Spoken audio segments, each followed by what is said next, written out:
রাতে ডিনারে কি বানাবেন ভাবছেন? স্পাইসি কিছু খেতে ইচ্ছা করছে? তাহলে রেস্টুরেন্টের মতো চিলি পনির বানিয়ে নিন। এই পদ্ধতিতে একবার বানিয়ে দেখবেন, রেস্টুরেন্টের খাওয়া ভুলে যাবেন, বাড়িতেই চিলি পনির বানিয়ে খাবেন। তাহলে শুরু করি। প্রথমে পনির নিয়েছি, ছোট ছোট করে টুকরো করে নিয়েছি। এখানে আমি 1 চামচ আদা রসুন পেস্ট, হাফ চামচ নুন, হাফ চামচ লঙ্কার গুঁড়ো, হাফ চামচ গোলমরিচের গুঁড়ো দিয়েছি। এখানে আমি 1 চা চামচের মতো সয়া সস দিয়েছি। দিয়ে ভালো করে মাখিয়ে আমি 10 মিনিটের মতো রেখে দেব।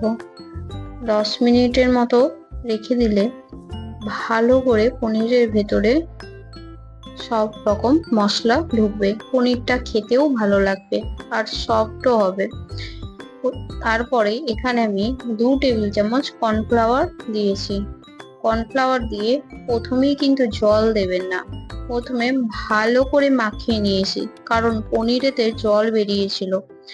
তারপরে আমি হাফ কাপের মতো এখানে জল একটু একটু করে দিয়ে দেব। দেখুন এখানে পনিরটা এইরকম একটু টাইট টাইট করে মাখাবেন, বেশি জল জল করে ফেলবেন না, তাহলে কিন্তু একদম ভালো লাগবে না খেতে, আর পনিরটাও শক্ত হয়ে যাবে ভাজতে গিয়ে। এখানে আমি কড়াইয়ে তেল গরম করে পনিরগুলি একটি একটি করে দিয়ে দেব। দিয়ে ভালো করে উল্টে পাল্টে পনিরগুলি ভেজে নেব। দেখুন আমি বেশ লাল করে পনিরগুলি ভেজে তুলে নিয়েছি। এখানে যেই কড়াইয়ে আমি পনিরগুলি ভেজেছি সেই কড়াই অল্প তেল দিয়ে তাতে একটি শুকনো লঙ্কা আর আদা রসুনের কিমা দিয়ে দিয়েছি। এখানে আমি 1.5 টেবিল চামচের মতো আদা রসুনের কিমা দিয়েছি।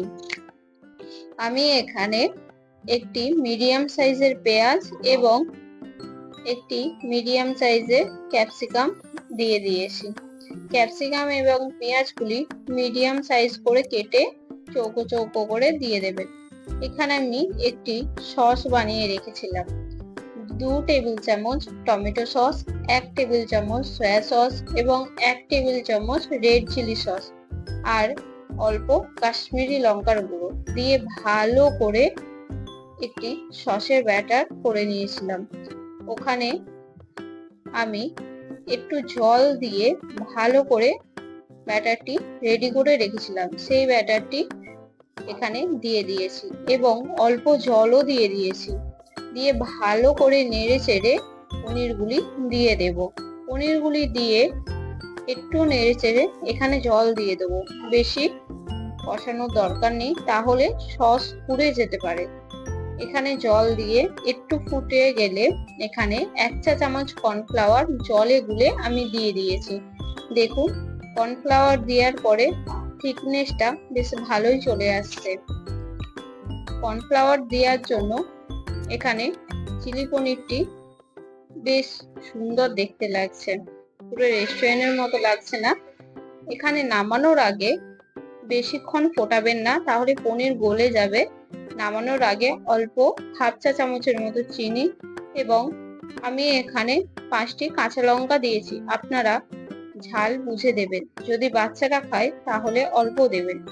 এবং আসল সিক্রেট এটাই তো, রেস্টুরেন্টে চিংসের চিলি পনির মশলা।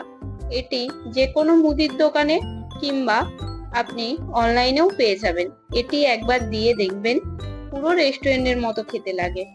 দেখুন আমার এখানে চিলি পনির রেডি। ভালো লাগলে একটি লাইক করে দেবেন।